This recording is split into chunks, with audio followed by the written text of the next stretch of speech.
Welcome to Licensing Subcommittee. Can I just start off with a brief summary of the protocols for remote hearings? Only speakers invited by the chair. If you wish to speak, please raise your hand and direct all communications via the chair. Will everyone ensure that their mics are muted when they are not speaking apart from the chair? If you're having any technical difficulties, please use the chat function, and please do not use it to address questions to the committee. Applicants and all parties will be asked to leave the proceedings after their item has concluded. Once all the applications have been considered, can you please log out of the hearing? Each party will be notified of the decision within 5 working days. Can I just start off with the first item on the agenda? Can we elect a chair, please? I propose Councillor Bell. Thank you very much. Can everyone hear me? Yeah. So formal business first. We have no apologies for absence. Is there any declaration of interest, Councillor Bolivier? No, none. I have none. And there are no minutes of previous meetings, this one. So our hearing procedure is the standard one. I know most of the parties have been here before and are aware of it. Ms. Patel, you've been to at least one of our hearings before and aware of the procedure. But I have, yes. It will be for the applicant to make their case first, and then for any responsible authorities to respond. And of course, responsible authorities, we have our own licensing service and the police. I can see PC Ryan on the screen, or represented on the screen. PC Atkins is also here, yeah.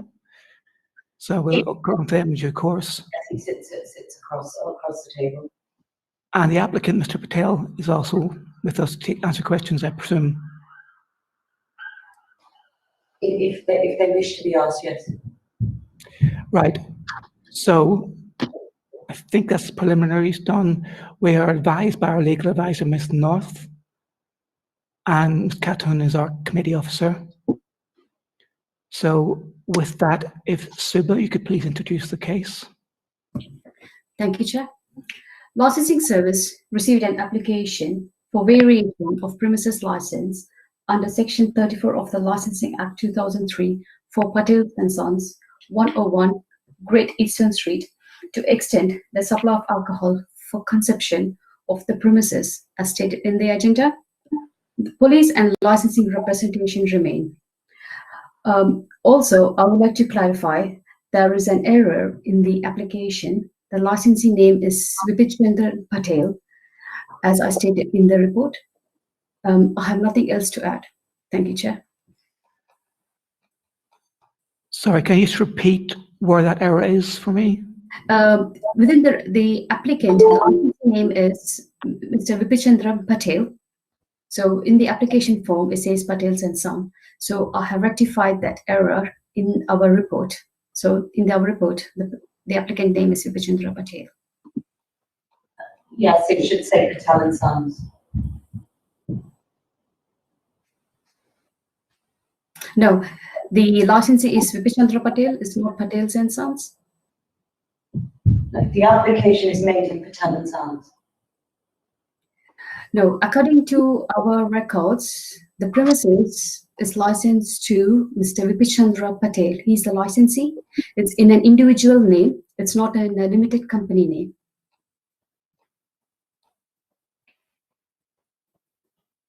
Can you just give me a moment? I might need to take instructions on that. Both parties are on the actual, they own the business, but so the license application was made in that name.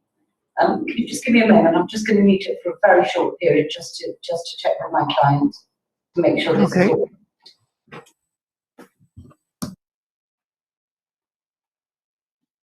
Chair, in the meanwhile, we have somebody else has come into the meeting. I don't know if that's okay.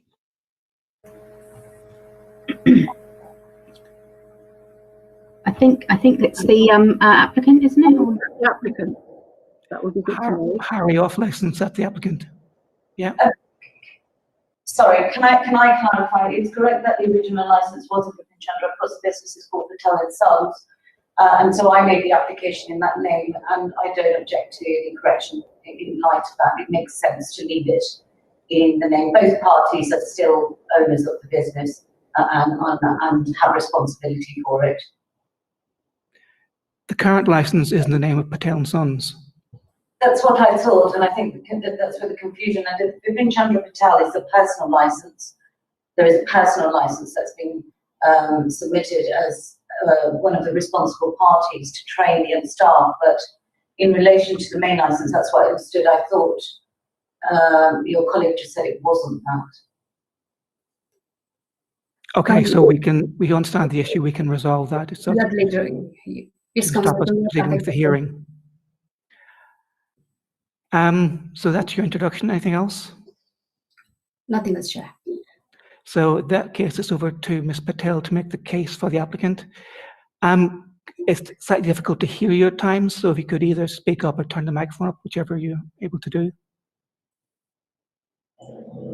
Certainly can do that. Is that better? It's slightly better, but you're still a bit faint. I don't know if there's anything more you can do.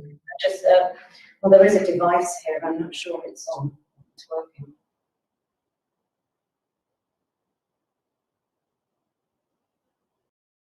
No, we can't hear that at all.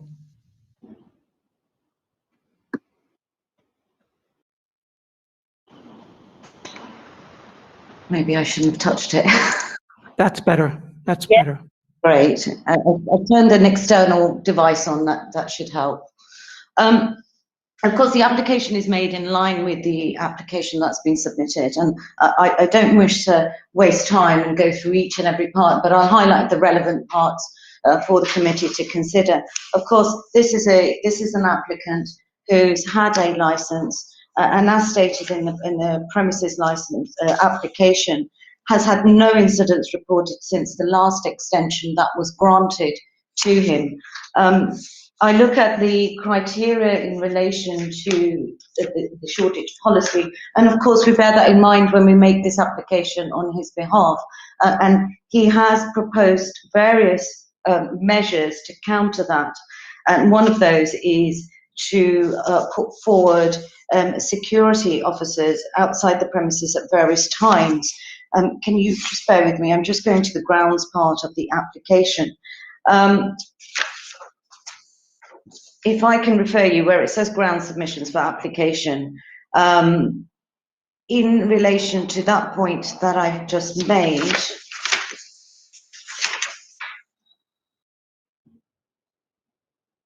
I'm so sorry, my documents seem to have printed double-sided, which doesn't help. Maybe if I just take you through the submissions in the order, it might just be easier. So point one, we of course take into account the current conditions and the licensing objectives, namely the prevention of crime and disorder, public safety, prevention of public nuisance, and the protection of children from harm. All the relevant authorities were notified of the application, and there was one conversation which took place with the police where there was a discussion to see if there was any compromising conditions the police thought that could be put in order for them to agree to some form, not necessarily the form applied, but some form of extension. There wasn't any ground that could be agreed, and therefore a full objection is being raised by them at the moment. As stated earlier, point 3, there are no concerns or incidents raised since last variation on the 24th of November 2019, where hours were extending. And in my submission, this is strong supporting evidence that the applicant adheres to the conditions, as well as takes into account the licensing objectives. We haven't applied for a 24-hour license. I will come on to the conditions of businesses.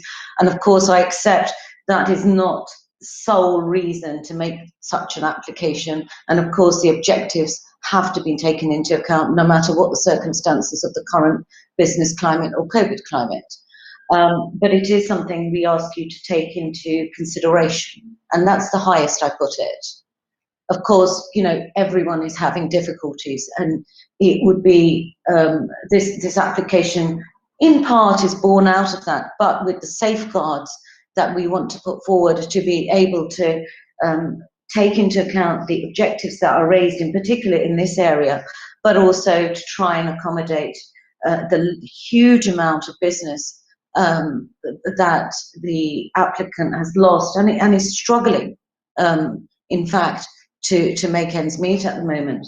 And it's really from those circumstances that this application comes, but bearing in mind the attitude's not taken, well, simply I'm going to make this application and try and get an extension and not take into account the licensing objectives. So I do ask you to bear in account those submissions. It is taking into account those factors that no such unreasonable application of a 24-hour period is made. So it is a shorter extension to the current extension granted. I've come on to point 5, and I think I've really talked about that in the submissions I've raised earlier.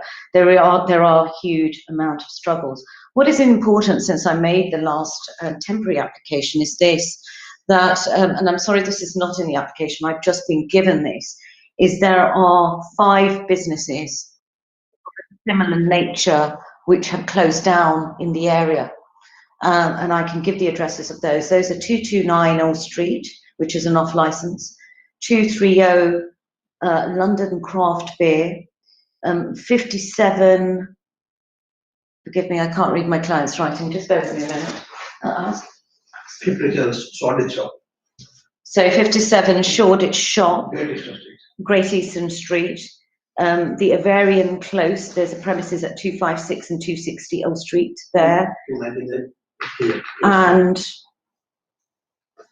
Aquarium, Golden Bee. no, Golden Bee. And I pressure for 299. Shop on the Island.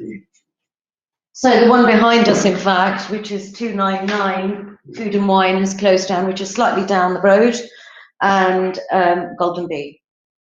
So a substantial number of premises have closed in the area, and I suspect they probably experienced the same circumstances that Mr. Patel is at the moment. And if this continues, he might be in the same boat. And that's the extent and the seriousness of the effect on businesses, unfortunately, through the COVID pandemic, and not their fault.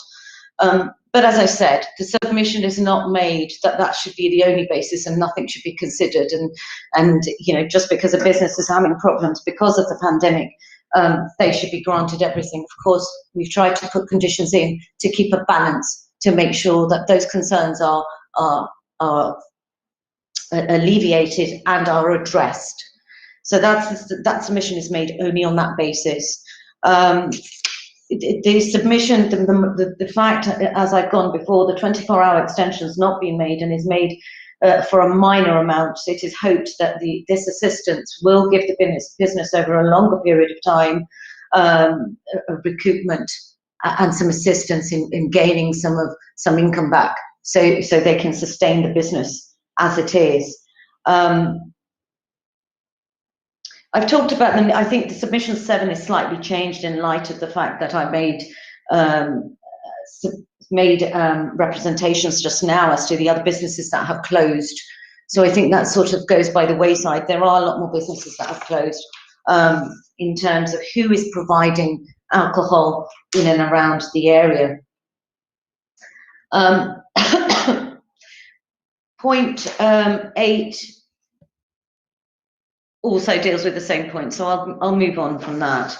In terms of the SSP and the location map, these are on the border, and I accept they're still within the area, but just a factor to take into account that it is on very much the border, not in the central main area of Shoreditch. When one looks at the border in relation to where the SSP applies, it's about a road away from the border. But as I said, it doesn't dilute the concerns, and it doesn't dilute by any means the objectives that have been laid out for this particular area. It's just a point that I've noted. A number of new signage has been placed on the front of the shop. Photographs were included as part of the application, and each designated area has a lockable screen which conceals and prevents the alcohol on the premises, and they slide down, and I think hopefully the pictures that have been taken reflect that. But certainly the committee can be provided any further information in relation to that. So they will be locked down. There is a additional hatch. So if it is deemed that food or alcohol either in the extended period should not be served by people attending inside the premises, there is a hatch in front of the shop, and that's in the pictures, which can be used instead. In addition to that, we've, just bear with me, I'm just going to find the paragraph to assist you.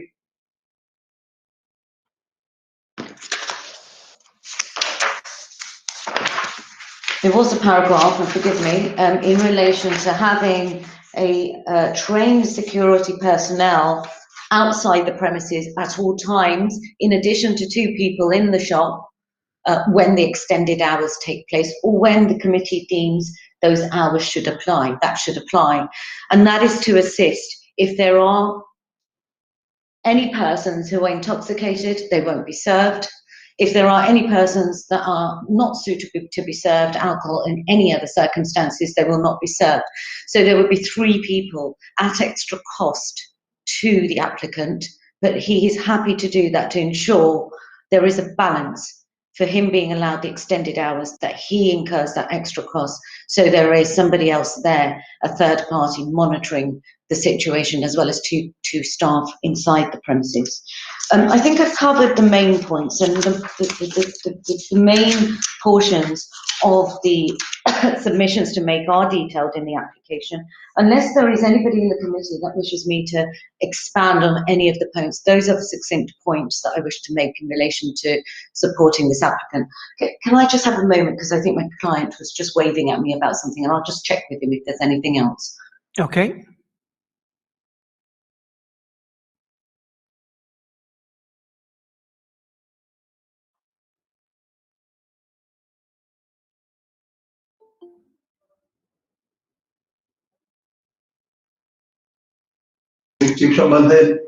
So one of the concerns I think that was raised on a temporary application that was made was indeed there were a lot of food shops surrounding this defendant's shop, which would entice people to then buy food and then buy alcohol in the same area. But how would they shut down? So the Food Express on 105 Great Eastern Street is shut down. Best Mungle is only serving till 5 o'clock. Oh, sorry, Best Mungle is 7, but it is a restaurant. That's a full restaurant where you would go in and I'm so sorry, I'm being interrupted. Just bear with me. So Best Mungle is not a similar sort of business. It only serves alcohol if people go into the restaurant and eat. That's till 5 o'clock. They do have the license to do that. The chip shop is shut at 95 Great Eastern Street. And the Shoreditch? Shoreditch shop, 57 Great Eastern. Right, the Shoreditch shop, again, 57 Great Eastern Street. So I think it was important to raise that, because I think that was one of the concerns raised on a temporary application that was made for the Christmas period, that there were food food shops close by in the area. Is there any I can tell? I've got your application from your statement of the 20th December up, and as far as I'm aware, there's no reference to a security staff member being hired. Right. I'm sorry that's been omitted. Unless I'm wrong. No, you may be. This is with the application, the grounds that were submitted. I can see everything else you've raised, but I do not. Yeah, I'm sorry about that. Can I just have a moment just to make sure? Yeah, I mean, we can add it into our consideration.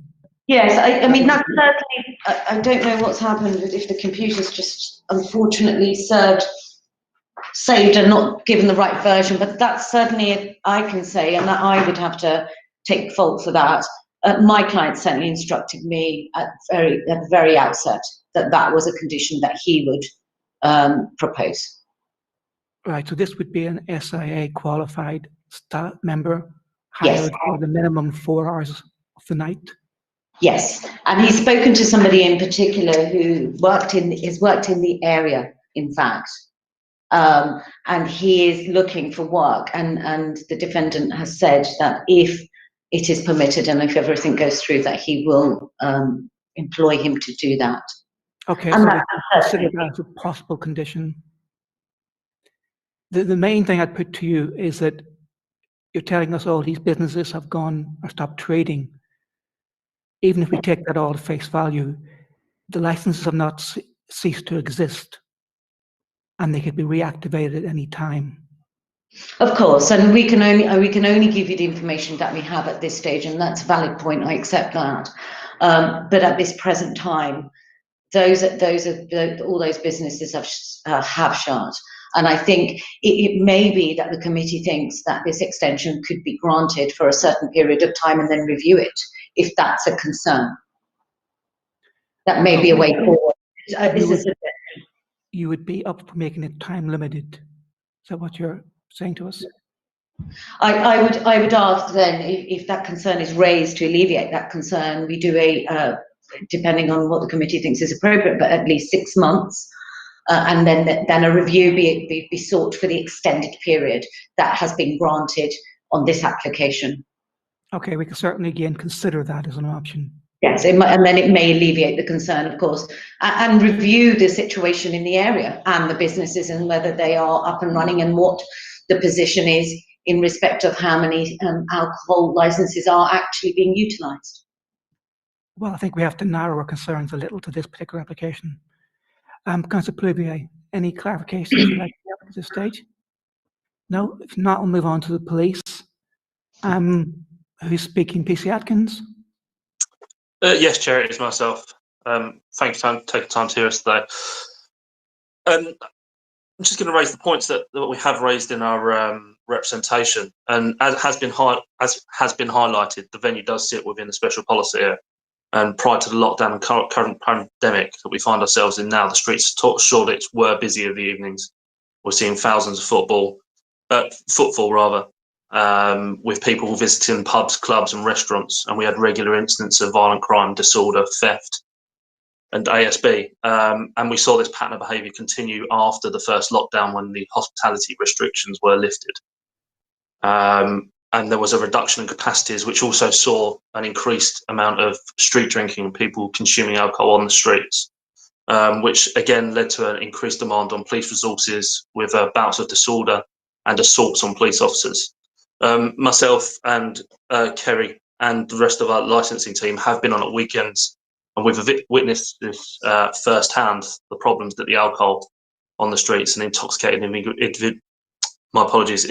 individuals have caused in the area. As mentioned previously, this was the bouts disorder, assaults, drunkenness, and demand on police resources, which at the end of the evening, because of the incidents we've had to deal with, led to a decrease in the amount of resources able to do anything, to deal with these incidents, which in my eyes is a public safety issue. And it's concern of us, the police, that the increased availability of alcohol into late hours will only exacerbate the problems that we've previously experienced. And it's worth remembering, as has been said today, that these lockdown measures aren't permanent. They are temporary. And we do believe that the footfall will increase to pre-lockdown levels when this is all lifted, and hopefully that is in the near future. As I said, we just believe the extension of alcohol licenses within the area to later hours can only exacerbate these issues of street drinking. And we are appreciative that the applicant has offered provisions, namely SIA, a hatch and signage outside to try and combat this. And we feel that these issues can only combat problems that arise at the venue. And if people are buying alcohol and taking it away, that doesn't actually stop the street drinking because they still have access to this alcohol. As for the venues that have shut down, I'm not aware of any licenses that have been surrendered. I'm sure Mr. Chewett, when he says his thing, will be able to clarify this. But I know there have been interest in some of these licenses transfers, and whether these venues have shut or they've just closed temporarily while there is no footfall there, we just don't know this, or I've not been made aware of. And it also should be noticed that the hours that the venue currently benefits from do exceed those in LP4 of the Statement of Licensing Policy.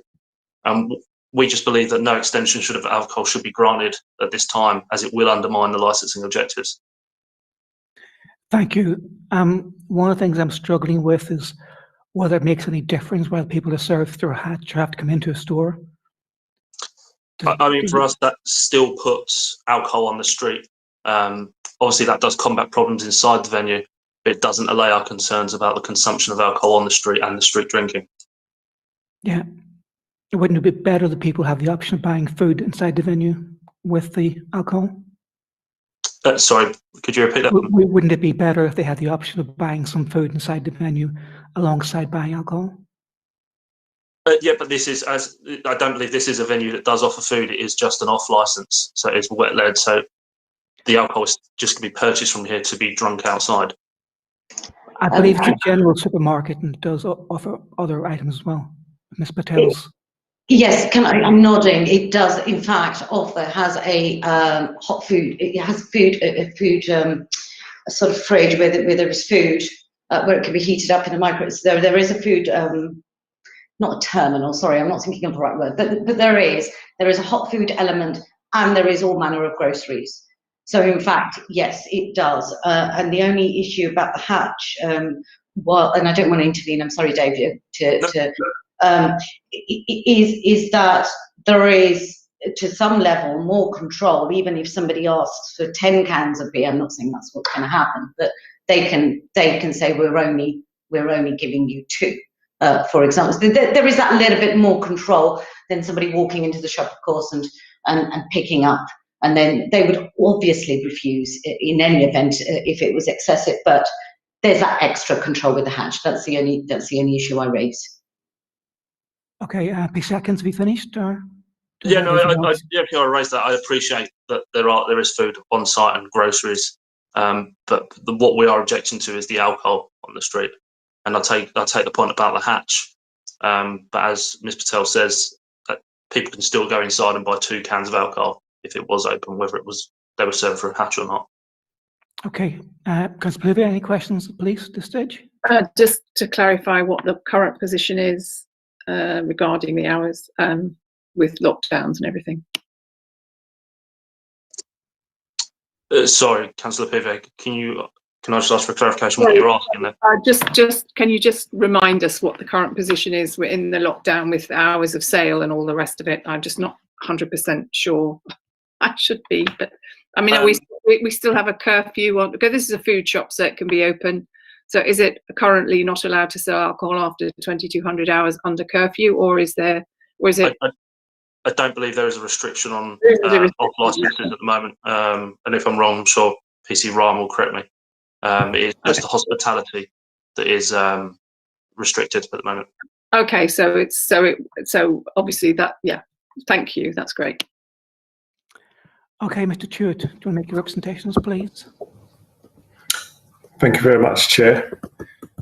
So the representation I've made is at Appendix B in today's Appendix B2 in today's agenda. So essentially, I just set out that I'm making a representation. I feel that the additional hours for the supply of alcohol could have a negative impact on the promotion of the licensing objectives.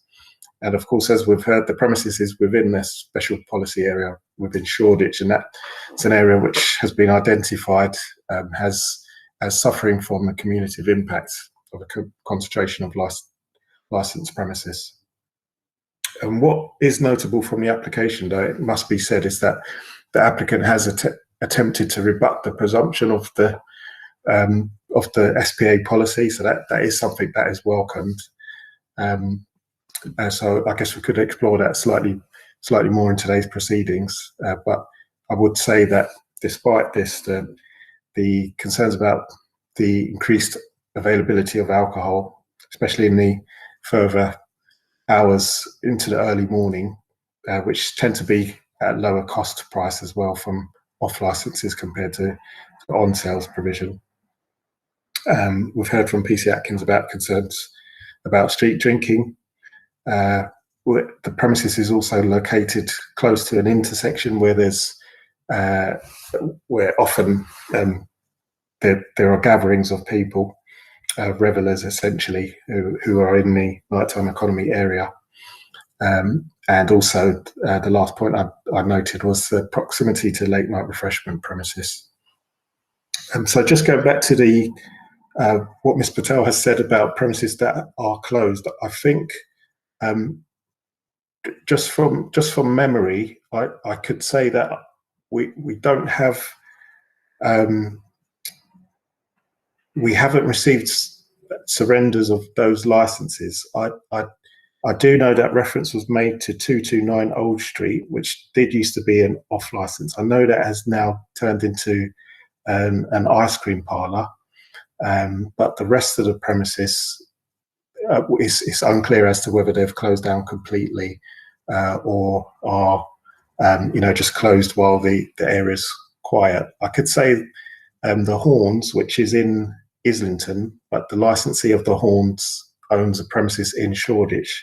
Having spoken to that licensee just before Christmas, I know that premises didn't operate under tier 2 restrictions, but I don't believe that premises has closed down, but I couldn't be sure. So I'll just leave it there for now, Chair. Thank you. But you remain opposed to this extension? I am, yes. I feel that the increased hours for the sale of alcohol would have a negative impact. Okay, if we move into discussion phase, Councillor Cluvier, anything you wanted to ask Mr. Chewett or any other party?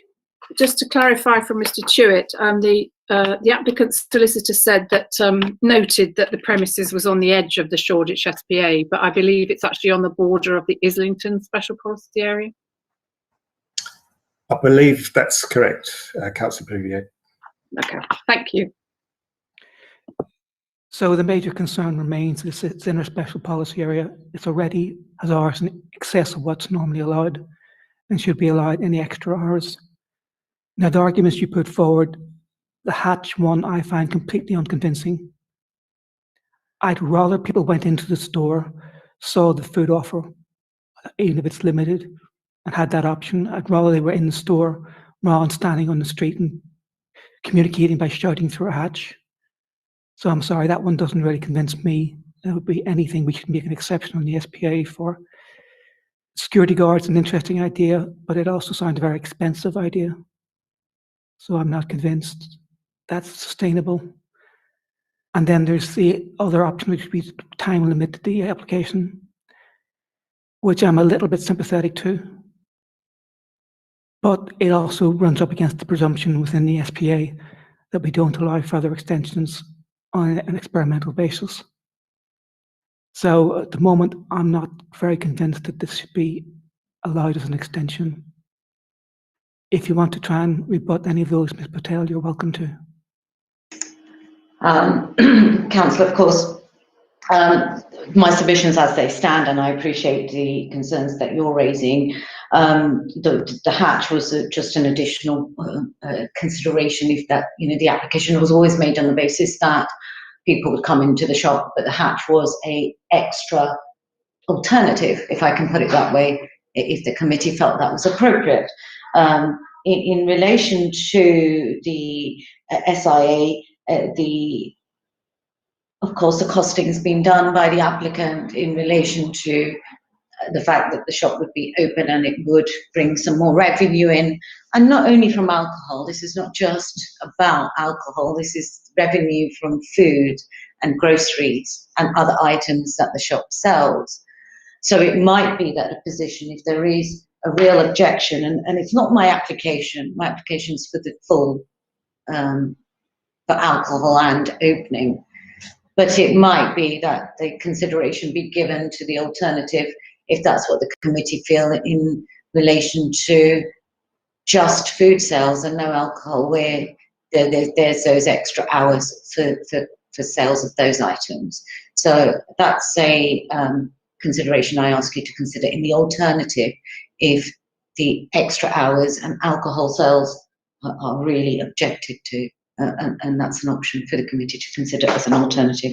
I think I've made the submissions and they stand as they are in relation to the observations raised. Okay, thank you. Councillor Cluvier, anything you thought about any of those options? I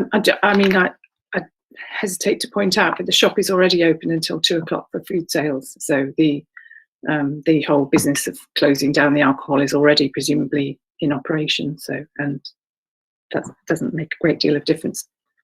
I mean, the food sales are already, we don't control the opening hours of this shop.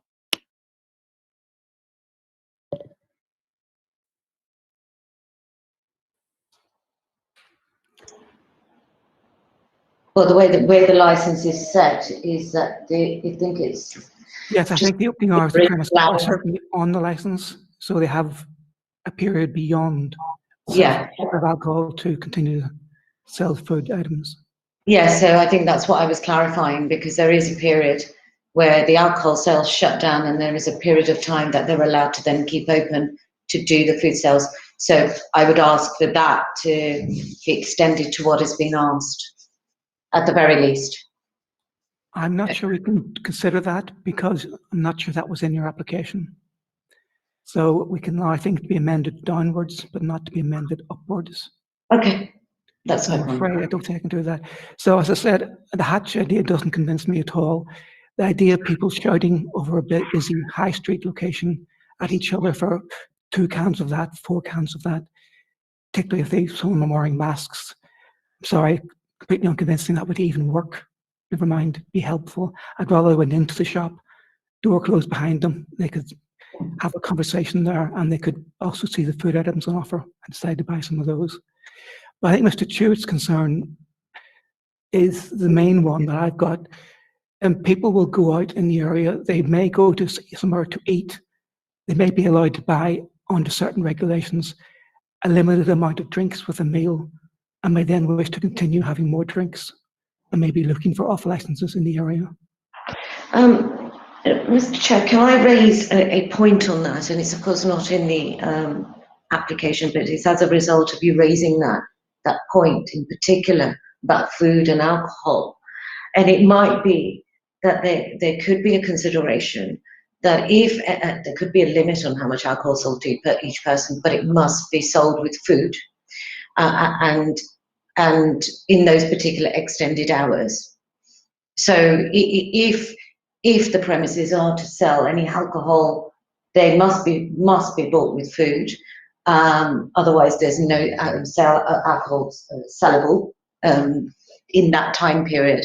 But also further, what could be done is a restriction on how many people are in the premises at a time. So it could be 2 to 3 only at any given time in those extended hours that are allowed in the premises.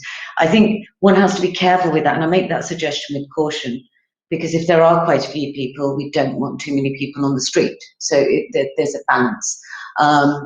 And so, but obviously they've not really, forgive me, they've not really had that issue where that's occurred, where that's caused a problem. And if the committee felt that condition of alcohol and food together was appropriate, they could self-monitor that situation to ensure that there was a steady flow. And if it was too much, then people could just be turned away and say, we're not selling anymore. I think that might have to be left to discretion. It might be a more sensible approach rather than having the conditions say only 2 people and then there's a queue outside, which we want to avoid. So that's the only points I raise in relation to that. Now, thank you for being reasonable, but as you say, the more conditions you add, the more difficult it is to enforce and to actually make sure people are complying with them. And the main argument remains, why would we allow a breach of our SPA policy in a premises that already has later hours than most would get in that area? I'm afraid I've not yet heard anything to convince me. Mr. Chair, the only point I make, and then I don't want to sound contentious at all when I say this, that a lot of others have also got the extended licenses and a lot more than this applicant has. And so I only make that point, not to sound contentious with the point raised, but there are licenses which are far more extended than this in the SSP, than this applicant. And so I think that does need to be borne in mind. Of course, every applicant is looked at individually and each application granted in the area, but it's not unheard of that there are a number In fact, although it's not open, a number of the premises around there have 5 AM licenses, which the defendant's not asking for. So I just ask that to, in the interest of fairness, to bear that in mind. Okay, that's a fair point, but a lot of those will be historic ones that we couldn't do much about other than allow. Councillor Poilievre, is there anything else you wanted to raise? No, I don't think so. Amanda? Chair, all I was going to say in respect of those premises that Ms Patel's just mentioned, they may sell hot food, so they may be premises which you know, they're not necessarily off licenses, so it may be a different category altogether. I don't know. They also have significantly represented why the licensing policy pulled back off licenses to 11 o'clock, because of the difficulties where there are off licenses near large numbers of on licensed premises and the problems that causes. So, but this is, you know, talking about the SPA in normal times. So they're not a good example in normal times. The only issues I raised, and as I said, I wasn't saying it contentiously at all, and each individual premises was looked at, and it was just a point to consider, and it's something that we take into account overall when making this application, is that some of those premises aren't food only, are premises where there's drink only. But I've made the point, as I said, it wasn't meant in a contentious way, it was simply to raise, and it wasn't a comparable exercise either. It was just simply to raise, there are other licenses out there. We're not saying that just because they have it, we should be given it. That's not the application. It's just a factor that goes into consideration when you're looking at the entire application. Yes, thank you. That's fine. Amanda, is there anything you think we should have raised we haven't raised?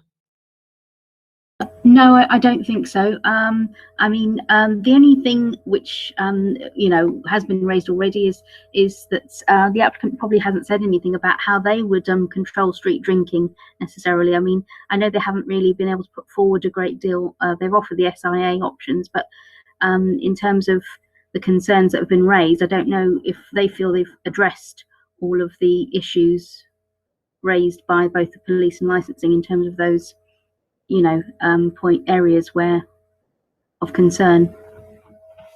I think the concern that there's a certain level that any shop owner can do about the public and controlling them, and I think it would be wrong for me to say we could control people outside. They don't have the authority to do that in law.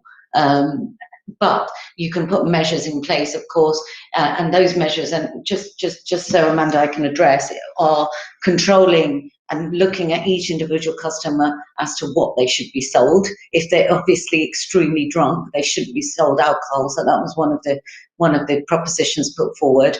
The SIA is there to control the outside of the premises and any antisocial behaviour or anything like that that could occur to get people to move on, or refusing to serve them. And I think, you know, it's really that responsibility that the store has in itself in being responsible in what they serve and who they serve and looking at the customers. I don't think they can be liable, and I don't say this in a flippant way, or legally be able to control a street drinker who's gone down the road. You know, it's beyond the powers of that they're permitted to do. So, but it's certainly the SIA, the responsibility of how much drink and alcohol is served, which is apparent on any license now anyway. They have that responsibility to who to serve alcohol, and that would be, of course, probably more strictly applied in these extended hours than it is in, of course it's applied properly during the day, but what I mean is if it's more strictly applied during the evening because of the timings and the consumption of alcohol and people coming out, for example, having eaten and wanting another drink or wanting to buy a drink to take home. So I think in my submission we have actually put measures forward to address that particular point. I hope that answers your question, Amanda. I think it answers it as far as you can answer it, because as you point out, of course, you cannot control what people do outside of the shop much. From my point of view, I think I've got all the information I'm going to get that I need. So I will take summing up statements, and I take them in the same order as original statements. So Ms. Patel, do you want to go first and sum up your case? Yes, I mean, I'll keep it succinct as possible. I think we've had a long discussion, and I'm sure everybody doesn't want to repeat, but the position is, of course, this application is being made with great care and thought before it's been made. It's not simply, oh, let me see if I can extend my hours, if I can put it in that way, and try and make a bit of extra money. It's made because of the dire circumstances that this country is facing, the businesses are facing, and of course it's made taking into account the balancing with the concerns and the licensing objectives. And in the circumstances, I think we've put forward as much as we can and quite a good package as best we can in the circumstances of applying for those extra hours. Of course, we take into account the fact that, we do have some extended hours, and I've gone into the fact that it's not the only premises, and that's the only point I make in relation to that. But this application is born out of those reasons, but also thought out properly to make sure that the objectives are met. At extra cost, the SIA is being offered, and of course the extra conditions which I've offered today in relation to having a restriction between any extended hours that food must be bought. Those can be properly signaged in relation to. Sorry, my client's just pointing something out at me. I'm trying to do both. Rapid chat staff one? No. Rapid? No. No. 3. So in fact, there's 3 staff in the evening. Forgive me, he's correcting me. So there's 3 staff in the evening and the late hours and data. 2 in the daytime, 3 in the evening at all times, even on the current licensing hours. So I think that's quite important. So if there was to be extended hours, there'd be 3 staff plus an SIA outside. He's of course costed it up, and that extra costing is borne in mind with the fact that the extra hours will bring some extra income in and will materialise. And then that's a condition he's willing to oblige. It's not conditional. Oh, if I make the sales, I'll get an SIA. He will get one if any extended hours are granted. And they're quite onerous. He's put that forward. He is quite concerned about his business, like everybody is. And I do ask the committee to bear that in mind, that these are unprecedented circumstances in the least. I think everyone's facing them. And whilst there are objectives and whilst they can be alleviated, I think, I do ask you to consider that if nobody gives these business people assistance, they are all going to have serious difficulties and go down. And it is a consideration to take into account. That doesn't alleviate or neutralise or dilute the licensing objectives by any means. And Okay. Thank you very much. I'm not made for that. Thank you. Yeah, We do have sympathy with your position, but licensing is normally a grant of permanent license, and we have to be aware of the implications of that grant at all times. Councillor Cloutier, were you going to add something? I just, in fairness, I think you said 4 hours of SIA. I think we haven't read it. It's not in the papers. I'm just checking that offer would be from 11 till 3, for example. I don't know. Yeah, My client's nodding. I had put it in. I think something's gone wrong with my computer and I've saved the wrong version. So I have responsibility for that. But absolutely, my client instructed me that from the outset, and that was in there. I'm not sure what happened, and I can only apologise. But yes, 4 hours. He's nodded to me. That would be from 11 till 3. Yes. Okay. Thank you. That's because it's our understanding that the minimum a properly registered door supervisor will agree to work is for a 4-hour shift. It's been discussed with the individual I referred to, and there is agreement. So there is somebody ready to start, in fact, to do that pretty much straight away. Okay, thank you. PC Atkins, are you still with us? I am, Chair. To make I'll just be very quick on summing up. As you said, we are sympathetic to the plight businesses during this time. However, we don't know when these restrictions are lifted and when we are going to see what we saw on the streets of Shoreditch before, i.e. the crime, the criminal disorder, the public safety issues that I've mentioned before, with the assaults, the drunkenness, the ASB. And I'll refer back to the temporary period that was mentioned earlier. I don't think that's going to resolve this issue because we don't know when it's going to open again, and we could overlap that. And the ancillary condition, I just think is too ambiguous. Alcohol with food. What is food? I think that needs to be a lot tighter, and I don't think that's that possible in an off license. In a restaurant, it's a very different condition. A food could be a bag of crisps. I just think that is a bit too ambiguous. I think our position remains the same, that our concerns aren't allayed about the extra licensing hours for alcohol on this application. Okay, thank you. That's very clear. Mr. Chair, I know it's a point about that's not been raised before in closing in relation to the type of food. Can I just address that very quickly? Because I think that's not been raised. I've not had an opportunity. All I wanted to say is it could be a condition of hot food, and that's all I was going to say. But Dave's not raised that point about the type of food, and I think I should be allowed to make that point. I don't think it's about type of food, it's about the type of premises and what they're led by. Well, I think he referred to a bag of crisps, and I think he said there might be confusion in applying that kind of condition, and that's what I was referring to. And so if there is that concern, then simply the condition could say with substantial hot food. I'm just raising that because it wasn't raised before, and I should be allowed to at least put that forward. Okay, that's fair enough. PC Atkins, do you want to say anything in reply? I think even with that, our position still remains the same. That our concerns aren't allayed.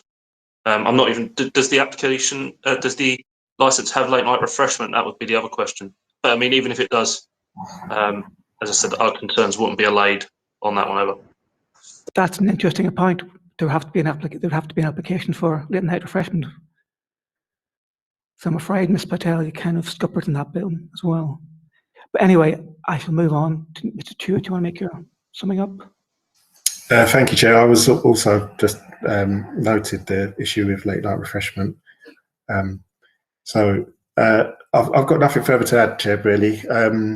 The applicant has made a case, but I do still have those concerns that the availability of alcohol, especially at lower cost at these hours of the day, could further exacerbate the negative harms that are being experienced in that area. Okay, thank you very much. Councillor Plouvier, any final clarifications you need? If not, then we will try and get a decision written up as soon as possible, and it will be emailed to all the parties when we can, and also published on the website next to this item, papers for this item. That normally takes about the moment 3 to 4 or 5 days just to exchange the sort of exact wording of the decision. Thank you all for attending. Can you stop the live stream, and could I ask the external parties to leave us